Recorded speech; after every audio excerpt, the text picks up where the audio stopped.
poignée de main chaleureuse. Ce sont des images qui nous proviennent de Paris, des images de Patrice Talon et de Bola Ahmed Tinubu en tête à tête.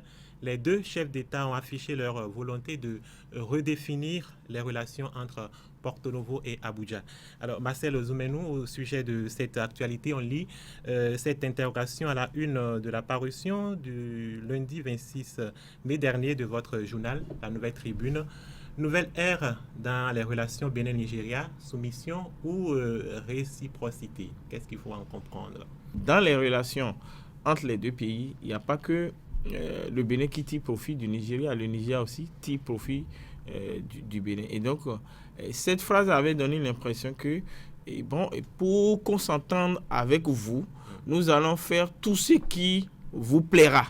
C'est ce qui a fait que nous on s'est demandé, est-ce que c'est à quel prix on veut s'entendre avec le Nigeria? Est-ce que c'est en se soumettant?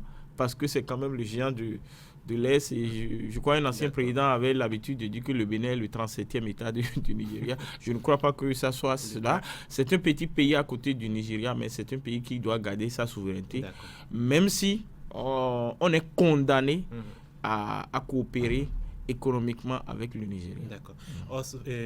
Birosesi Iwanou, si on vous demandait de lire également entre les lignes des propos tenus par les deux chefs d'État à l'occasion de cette rencontre, que diriez-vous? Après tout ce qu'on a vécu depuis un certain nombre d'années, que les deux responsables de ces États veuillent se mettre ensemble, coopérer pour le développement de l'économie, c'est à saluer. Et ce qui est acné vraiment, quand on dit par exemple que tout ce qui est interdit là-bas sera interdit ici, les pays, dans les relations entre les pays, quelqu'un dit c'est beaucoup plus les intérêts. Mais si chaque pays doit défendre ses intérêts, comment est-ce que tout ce qui est interdit là-bas sera interdit ici? Mais je me dis que sûrement le chef de l'État fait allusion à un certain nombre de choses. On connaît des situations ici où, par exemple, les problèmes de réexportation qui font que le Nigeria est toujours sur les nerfs, se révolte et ferme ses frontières.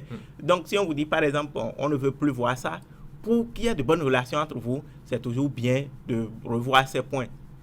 Les trafics illicites que le Bénin cherche aussi à combattre depuis un certain nombre d'années, qui perturbent le développement du marché des hydrocarbures au Bénin. Je pense que si on peut travailler sur ces points, on pourra voir aussi la réflexion ou les propos du chef de l'État dans ce sens. Peut-être on s'entend, ce sera pour le profit des deux économies.